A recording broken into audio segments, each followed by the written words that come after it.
Hey Heroes of Time, I'm Andrew, and I've been neck deep in the newest Zelda game ever since I snagged a Switch. Breath of the Wild has changed the game for every open world sandbox that dares to follow it.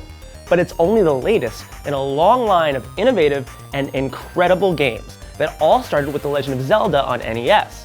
From the lush storytelling of A Link to the Past to the cinematic 3D combat of Ocarina of Time, Zelda games have consistently raised the bar for the entire gaming industry. To celebrate 30 years since the series arrived in America, let's look at 3 ways the original game made its mark on the art form, and how it provided innovation for generations.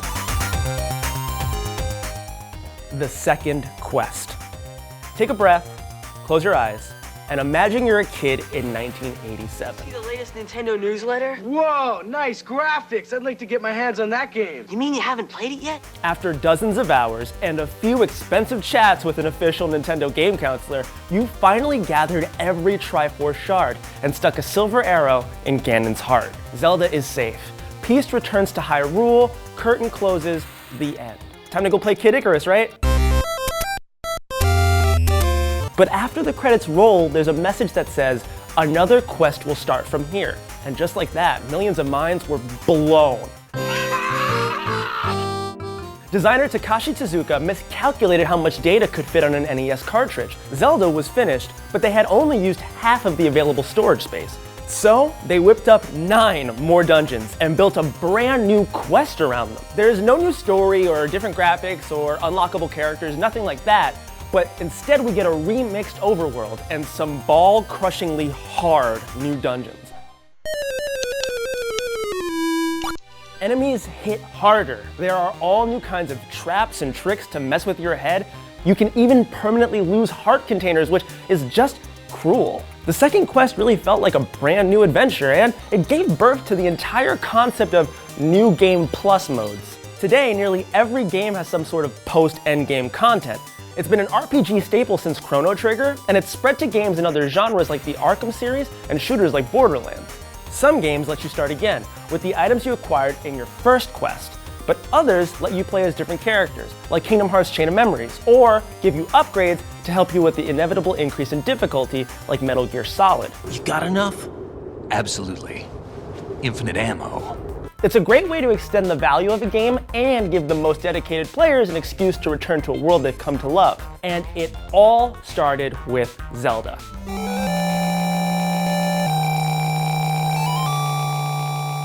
Let's move on to the next innovation, saving the game. Zelda was originally designed for the Famicom disk system, basically a floppy drive that you stuck underneath the console. And if you don't know what a floppy drive is, I feel a little closer to death. Long load times and reliability issues kept it from ever releasing in America, but the discs definitely had some upsides. They were cheaper to make, for one, and they could hold more data. But the biggest advantage that discs had over carts was rewritable storage. I can't even begin to tell you how many NES games I never beat just because all my progress got wiped when I turned the console off. Lots of players would leave their systems on for days, praying that their mom wouldn't unplug it and lose all their hard work, me included. We need the outlet for our rock tumbler. Plug it in! Plug it in! But with the disc system, players could finally save their games. At least, players in Japan. The NES had no way to write data to its game packs. So when it came time to release Zelda in the West, Nintendo had 2 options. They could use long, insanely aggravating passwords like they did with other disk system ports like Metroid, or they could come up with something new. Zelda was the first video game cartridge to use a battery-backed save function. If you open up the cart, you'll see a little round watch battery inside that's powering a RAM chip with all your data. That meant that you could explore at your leisure without worrying about losing everything once you turn the power off. The technology wasn't widespread during the 8-bit era, but the massive RPGs of the SNES wouldn't have been possible without Zelda's breakthrough. The ability to save without bulky passwords gave developers the freedom to make longer, deeper experiences than the arcadey stuff that came before it. Today, hard drives and flash memory have replaced the obsolete battery system, which is great because these batteries can actually die. For example, in a couple of years, your Pokemon Red or Blue cartridges will have their data completely gone. But the spirit is still the same. Can you imagine typing in a password when you sit down to play Fallout? Or going through the whole carriage ride to Helgen execution sequence every single time you start up Skyrim? No, this can't be happening. This isn't happening. Huge games like these wouldn't have been possible without being able to save your progress.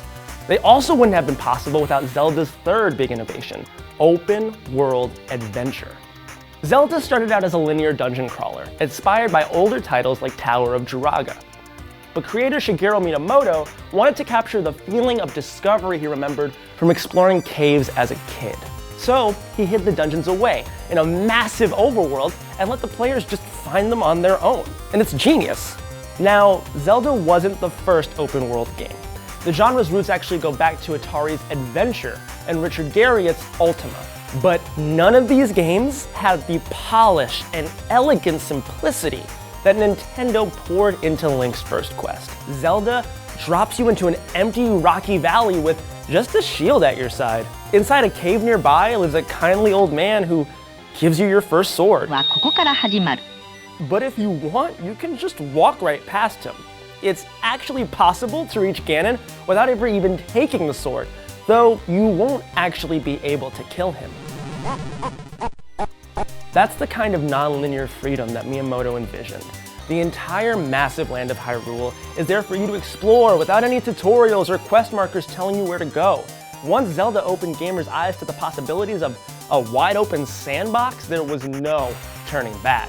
From sprawling RPGs like Final Fantasy to the modern mayhem of Grand Theft Auto, Zelda's open world was the opening shot in a revolution that changed the way we play games. Zelda began as a simple adventure game that grew into a massive hit. And for every new console generation, Zelda set an innovative new standard for immersion, exploration, and storytelling. Breath of the Wild has shed the baggage it's accumulated over the years and has taken Zelda back to its roots. Hey everyone, I'm really happy that we got to do a Legend of Zelda video because the series has totally changed the landscape of gaming as we know it today. My first game was Ocarina of Time, and I'm really curious to see as to what your first game was. Leave your first or favorite Zelda in the comments, and as always, subscribe to NowThis Nerd for more awesome video game content. Now go grab the Triforce before I kill you.